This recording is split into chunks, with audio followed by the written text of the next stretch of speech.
What is up, YouTube? How y'all doing, man? Check this out. This is something unique and different, man. The most feared kid in U.S. prison. God dang, this is crazy, man. Hit that subscribe button, hit that bell. Check this out, man. Don't forget it. We got another channel that we starting. Police Beatdown, man. 233. Let's see. Let me hit refresh real quick. 254. Yeah, 254 subscribers. We getting up there a little bit. We done dropped 57 videos up there already.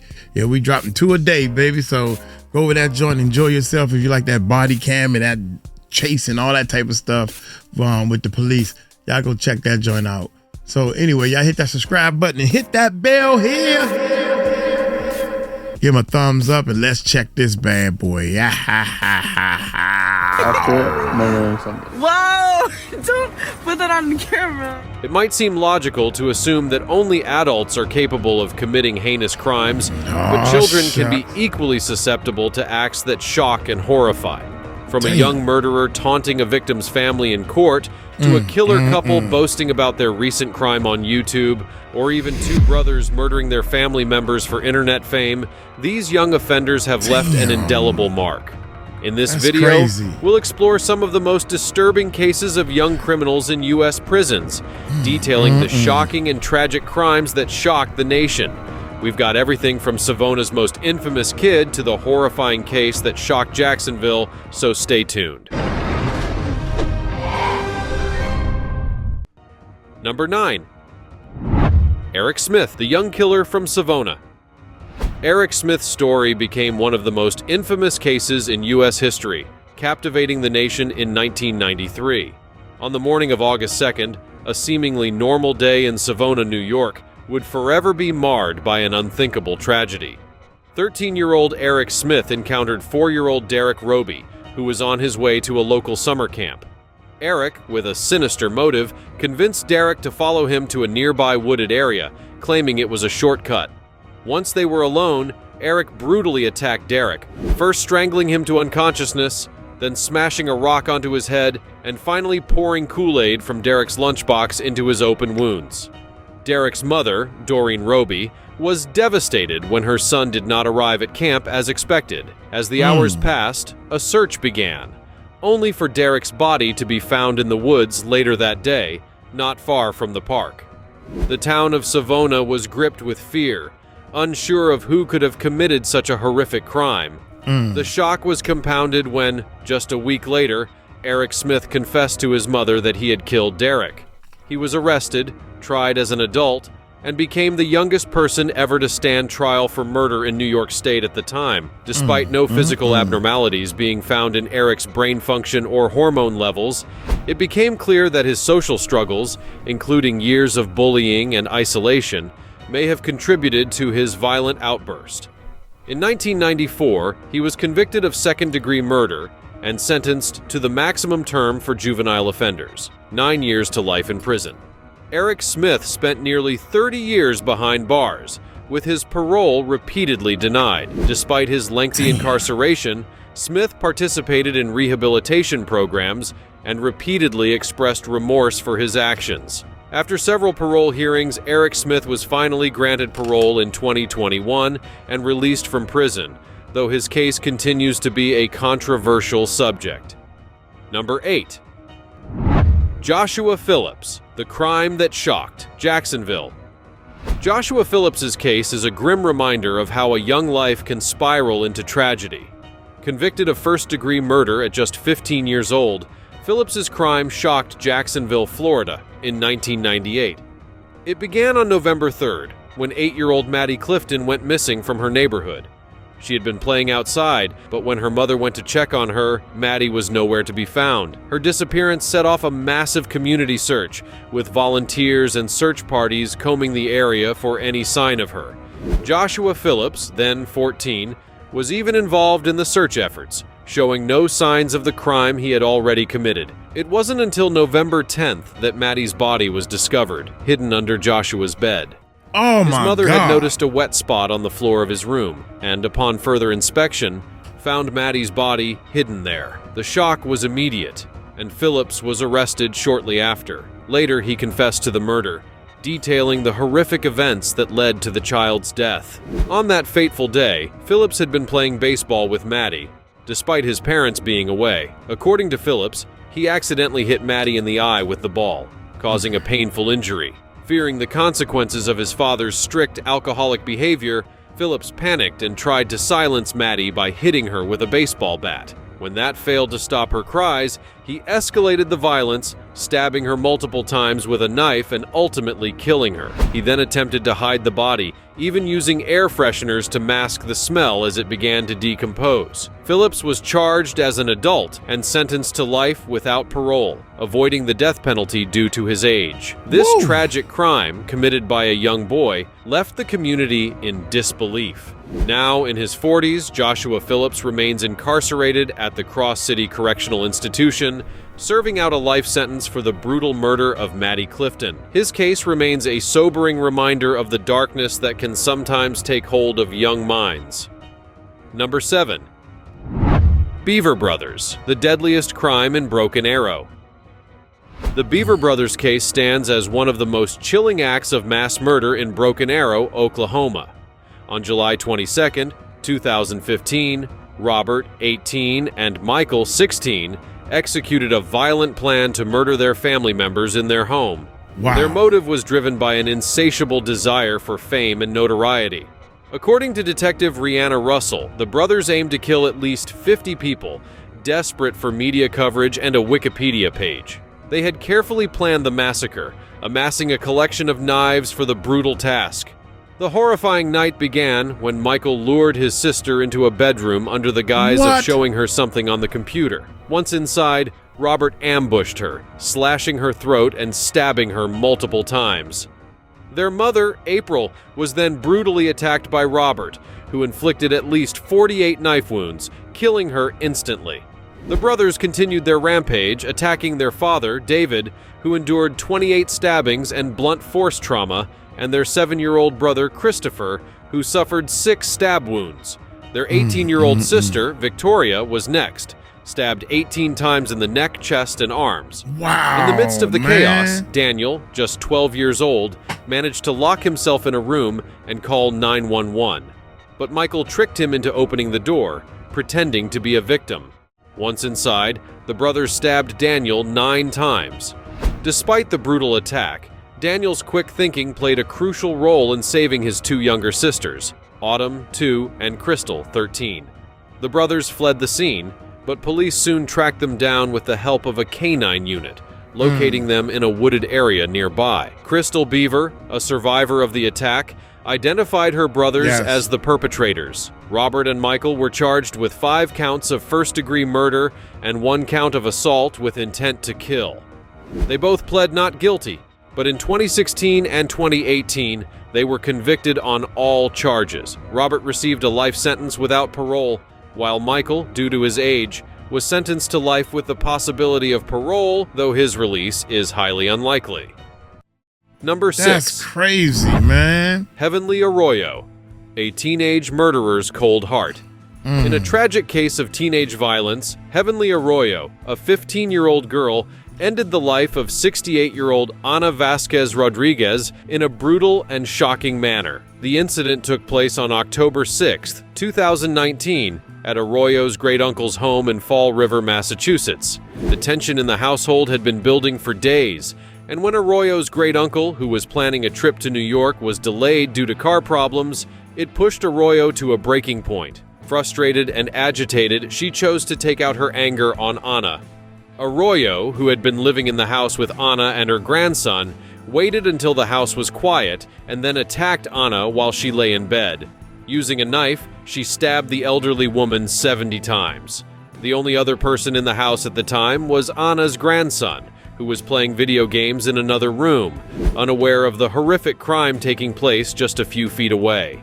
After the murder, Arroyo calmly took a shower, discarded her blood-stained clothes in a nearby dumpster, and then tried to cover up her crime by claiming that a masked man had entered the house and killed Ana. Her story began to unravel when security footage from the Fall River Housing Authority showed her disposing of the clothes, contradicting her earlier statement. Once arrested, Arroyo's demeanor shifted dramatically. In a court appearance, she shockingly smiled and flipped her hair, showing no remorse for her actions. In 2023, Arroyo, now 18, pleaded guilty to second-degree murder in Fall River Superior Court. Judge Renee Dupuis sentenced her to life in prison with the possibility of parole after 19 years. Number 5. Sierra Halseth, a teenager's so murderous little. plot with her boyfriend. Damn, she's In so a disturbing young. case of teenage rebellion and murder, 16-year-old Sierra Halseth and her 18-year-old boyfriend, Aaron Guerrero, executed a gruesome and calculated murder. The victim was Sierra's father, Daniel Halseth, who had been involved in a contentious custody battle with Sierra's mother, Elizabeth Helgelian. Sierra and Aaron's relationship was short-lived but filled with tension, and when their parents found out they planned to run away to Los Angeles, their relationship ended.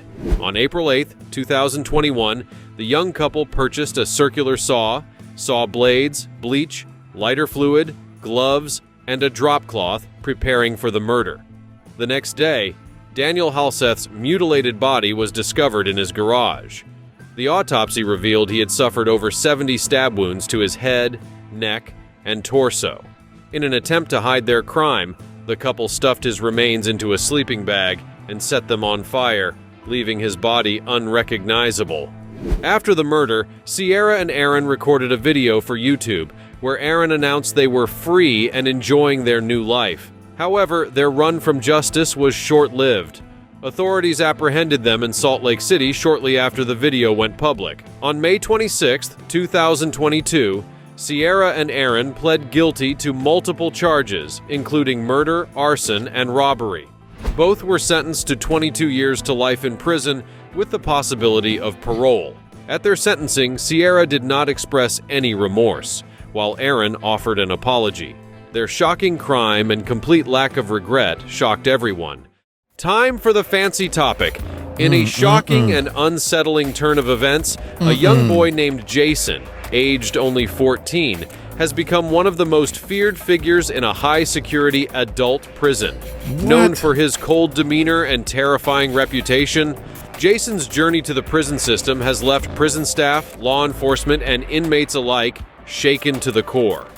This case is one that no one could have anticipated. How could a child, still in his early teens, instill fear into some of the most hardened criminals in the United States? This is the most feared kid in U.S. prison. Okay. Jason's backstory is filled with violence and trauma. Raised in a broken home and surrounded by crime, he quickly developed a dangerous temper. It was in his early teens when he was first arrested for violent crimes, which included assaults and robberies.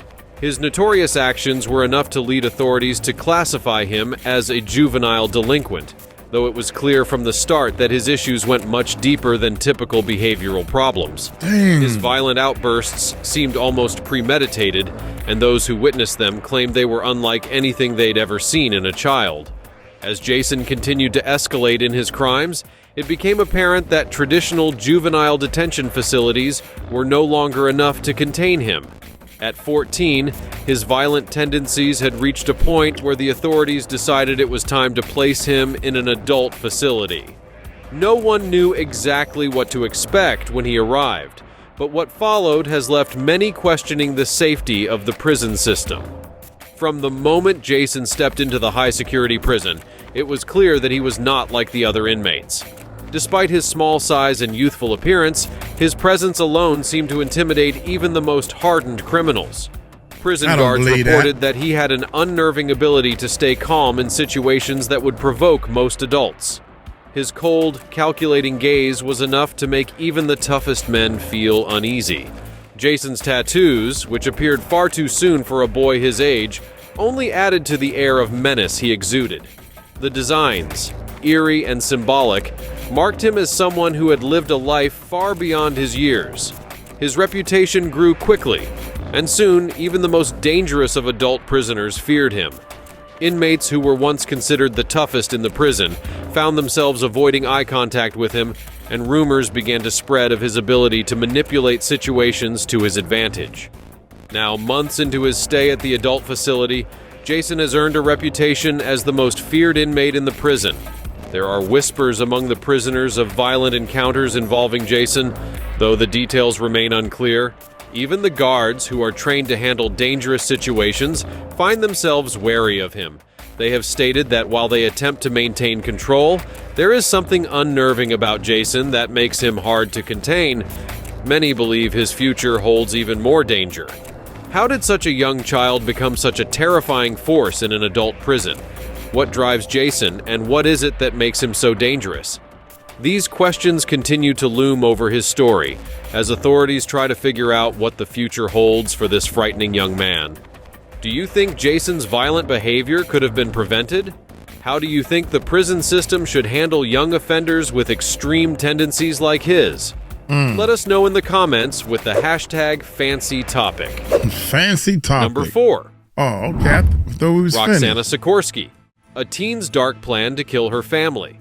Oh, we Roxana halfway. Sikorsky, a 15-year-old girl from Plymouth, Michigan, became she involved in a looked weird. twisted plot to murder her family under the influence of her much older boyfriend, Michael Rivera. Roxana had been adopted from Poland at the age of 4, and her troubled childhood, marked by abuse, led to her diagnosis of reactive attachment disorder, making it difficult for her to connect emotionally with others. This disorder may have made Roxana more vulnerable to manipulation, especially by an older, persuasive figure like Rivera. In October 2014, when she was just 15, her Okay. relationship with 23-year-old Michael Rivera took a dark turn. Rivera manipulated Roxana into hatching a plan to murder her family, who disapproved of their relationship. He even sent her detailed instructions on how to carry out the crime, specifying vital areas to target. The planning was meticulous, as Rivera clearly exerted control over Roxana, using her vulnerability to manipulate her into believing that the only way to be together was through violence. One night, Roxana attacked her younger brother with a fillet knife, aiming for his neck. Thankfully, he survived the attack. His injuries, while serious, were not life-threatening, but the psychological impact on the family was profound. Her sister's screams alerted their parents, and Roxana fled through a window. She met up with Rivera, and the two of them went into hiding in southwest Detroit. But the police soon tracked them down. The couple was eventually located through a combination of forensic evidence and eyewitness reports. Their capture was a relief to the Sikorsky family, but it marked the beginning of a long and difficult legal battle. Roxana was charged as an adult due to the premeditated nature of the crime. Under Michigan law, individuals who commit serious crimes like murder conspiracies can be tried as adults, regardless of their age.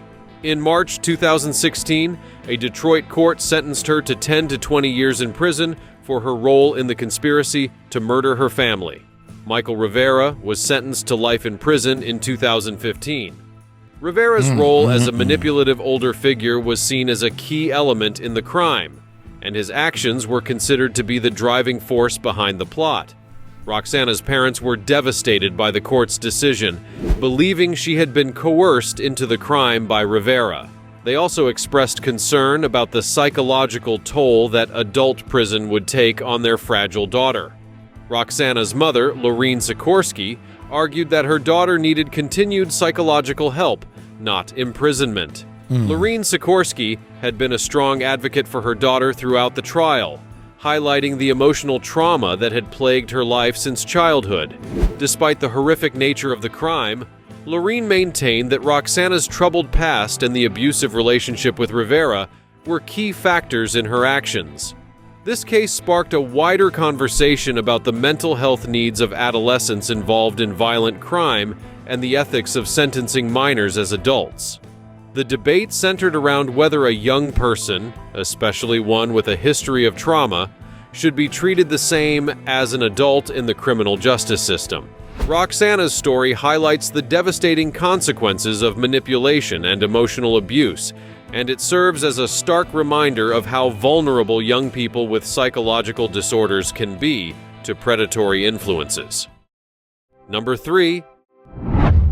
T.J. Lane, the high school shooter. On February 27, 2012, the small town of Chardon, Ohio, was left in shock and grief after a deadly shooting at Chardon High School. T.J. Lane, a 17-year-old student at Lake Academy Alternative School, walked into the school cafeteria that morning, wearing a sweatshirt with the word "killer" emblazoned on it and armed with a .22 caliber handgun. As students gathered before classes began, Lane opened fire without warning, aiming directly at a table where a group of students sat. The attack killed 3 students, 16-year-olds Daniel Palmatori and Demetrius Hewlin, and 17-year-old Russell King Jr., and left 3 others injured, one of whom was paralyzed for life. Lane had previously attended Chardon High School but had transferred to the alternative school, where his motive for the shooting remained unclear. Some reports suggested that he may have felt alienated or bullied. However, it was never definitively established if his actions were purely the result of bullying, or if there were other contributing factors, such as mental health issues or a history of personal trauma. Lane had been in therapy for emotional and behavioral problems, but it seemed these interventions were insufficient to prevent the tragedy.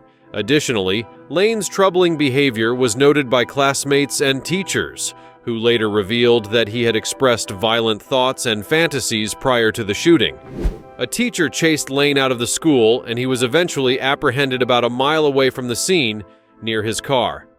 Investigations revealed that Lane had stolen the gun from his uncle. The gun was a small .22 caliber handgun, often used in smaller-scale shootings, but it proved devastating that day. During his trial, Lane showed a shocking lack of remorse. He appeared in court wearing a t-shirt he had made himself with the word "killer" written on it, and taunted the families of his victims with obscene gestures. His callousness and apparent indifference to the gravity of his actions left many people questioning the depths of his emotional and psychological instability. In March 2013, Lane was sentenced to 3 consecutive life sentences without the possibility of parole. However, in 2014, Lane made headlines again when he, along with 2 other inmates, escaped from the Allen Correctional Institution in Lima, Ohio. After a tense 6-hour manhunt, he was caught. 6 hours. His escape led to his transfer in 2016 to the Southern Ohio Correctional Facility, a maximum security prison, due to the high profile of his crimes and the fear that he posed a continued danger. His escape and the media frenzy surrounding it further demonstrated his disregard for authority and the seriousness of his actions. While friends described Lane as a seemingly normal teenager with reports of bullying and a difficult home life, the question remains, can these struggles justify the brutal actions he took that day? While it is clear that Lane's life was marked by difficulties, including challenges at home and in school, his choice to commit such a horrific act raises fundamental questions about accountability, mental health, and the role of upbringing in shaping an individual's future. Wow. Lane's story serves as a tragic reminder of the potential consequences of untreated emotional and psychological distress, and the deep scars left behind by violence on the victims, their families, and the broader community. Number 2. Alyssa Bustamante, the Missouri teen thrill killer. Alyssa Bustamante's case is one that sent shockwaves through the country when she was revealed as the so-called Missouri teen thrill killer. A seemingly normal 15-year-old girl from Missouri, Bustamante became infamous for the cold-blooded murder of her 9-year-old neighbor, Elizabeth Alton. On October 21, 2009, Alyssa lured Elizabeth into the woods behind their homes, where she brutally killed her by strangling her, slitting her throat, and stabbing her in a shallow grave that Alyssa had previously dug. Alyssa's online presence painted a disturbing picture. On her MySpace and YouTube profiles, she listed killing people and cutting as her hobbies, which reflected her dark and violent fantasies. In her journal, Alyssa wrote about her growing curiosity about murder, revealing chilling details just hours before the killing. She wrote, "I just killed someone. I strangled them and slit their throat and stabbed them. Now they're dead. I don't know how to feel ATM. It was amazing. Once you get over the 'oh my god, I can't do this' feeling, it's pretty enjoyable." After Elizabeth was reported missing, the police quickly zeroed in on Alyssa. Upon searching her home, investigators discovered her journal, which contained a detailed confession to the crime. During questioning, Alyssa initially denied any involvement, but when confronted with her diary, she admitted to the murder. Alyssa was tried as an adult, pled guilty to second-degree murder, and was sentenced to life in prison with the possibility of parole after 30 years. However, due to an additional conviction for armed criminal action, even if she is paroled in 2024, she will still face an additional 30 years, pushing her earliest possible release to 2054 at the age of 60. Number 1. Lionel Tate, A Tragic Play. Gone wrong. On July 28, 1999, a tragic incident unfolded in Broward County, Florida, when 12-year-old Lionel Tate killed his 6-year-old cousin, Tiffany Unick. The two children were left alone in the home while Tate's mother rested upstairs. Shortly after, Tate called his mother to report that Tiffany wasn't breathing. When authorities investigated, they found that Tiffany had suffered severe injuries, including a fractured skull, broken ribs, and internal hemorrhaging. The injuries suggested an extreme level of force, and Tate's claim that he had been imitating wrestling moves seemed implausible. Tate, who weighed 170 pounds, claimed he was simply trying to mimic wrestling moves he had seen on television with Tiffany, who was just 48 pounds. However, the defense failed to sway the jury, and in 2001, Tate was convicted of first-degree murder. Under Florida law, the felony murder rule applied, which meant that even if Tate had not intended to kill Tiffany, his actions still led to her death. Judge Joel T. Lazarus explained that the severity of the injuries in the act of committing them on a child was enough for a first-degree murder conviction. Tate's case sparked significant controversy, as many believed that a 12-year-old should not face life in prison without parole. In 2004, an appeals court overturned his life sentence due to a failure to assess his mental competency properly. Instead, Tate was offered a plea deal, admitting to second-degree murder in exchange for a reduced sentence of 1 year of house arrest and 10 years of probation. However, his legal troubles continued. In 2005, Tate faced charges of armed robbery, and in 2006, he violated his probation. He was eventually sentenced to 10 years for robbery, and in 2008, he entered a no-contest plea to robbery charges. Tate is currently serving his sentence at the Charlotte Correctional Institution. How should these child killers be dealt with? Let us know in the comments below. See you next time. How they should be dealt with? Lock them up. I understand how people think. I understand how people think that, hey, parents, please talk to your kids. Spend time with your kids. Talk to them about some serious stuff. It don't have to be about killing people. Offing people. Talk to them about what they see on TV. Talk to them about some bad things. I mean, teenagers, 13, 14, there's a reason why them teens, check out what they looking at, man. And ask them what they looking at. What do you enjoy? Have a mom and dad type of talk with the kids that they can say anything. Ask them, do they cuss when they're not around? Stuff like that, man. And it will help open up to your kids, man, because you don't know what these kids thinking about now these days. I'm going to get on up out of here, man. Y'all take it light, take it slow. Tell them Uncle Mike told you so. Peace out.